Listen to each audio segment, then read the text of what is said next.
ആയിരങ്ങൾ വിശ്വാസമർപ്പിച്ച ആരാധനാലയത്തിന്റെ കണക്കിലെ അവ്യക്തതകൾ ഭൗതിക വിശ്വാസ്യതയെ ഇല്ലാതാക്കും എന്ന് കുറ്റപ്പെടുത്തുന്ന റിപ്പോർട്ടിലുടനീളം ഭക്തരുടെ പണം ദുരുപയോഗം ചെയ്യുന്നതിന്റെയും അഴിമതിയുടെയും കണക്കുകൾ തെളിവ് സഹിതം വിശദമാക്കുന്നു. ക്ഷേത്രത്തിലേക്ക് സംഭാവനയായും മറ്റും ലഭിച്ച ലക്ഷക്കണക്കിന് രൂപയുടെ ചെക്കുകൾക്ക് പോലും കണക്കില്ല. പല ചെക്കുകളും കളക്ഷനായില്ല എന്ന് ദേവസ്വം രേഖപ്പെടുത്തുമ്പോഴും ഇതിന്റെ വിശദാംശങ്ങൾ ഓഡിറ്റിന് കൈമാറിയില്ല.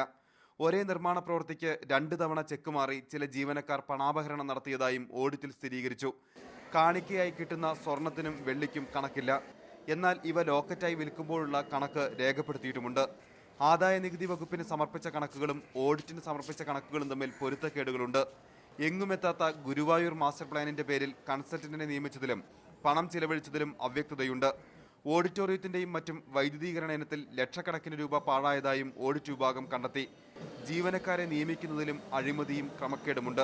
നിലവിലെ നിയമത്തിലെ പഴുതുകൾ ഉപയോഗിച്ചാണ് പലരും ക്ഷേത്രം കൊള്ളയടിക്കുന്നത്. ലോക്കൽ ഫണ്ട് ഓഡിറ്റ് വിഭാഗം കണ്ടെത്തുന്ന ക്രമക്കേടുകൾ ഓഡിറ്റ് വിഭാഗം പോലും അറിയാതെ ദേവസ്വം ബോർഡ് കമ്മീഷണർക്ക് നേരിട്ട് തീർപ്പ് കൽപ്പിക്കാം എന്ന നിയമവ്യവസ്ഥയും വ്യാപകമായി ദുരുപയോഗം ചെയ്യപ്പെടുന്നു. ശ്യാംകൃഷ്ണൻ, മീഡിയ 1, തൃശൂർ.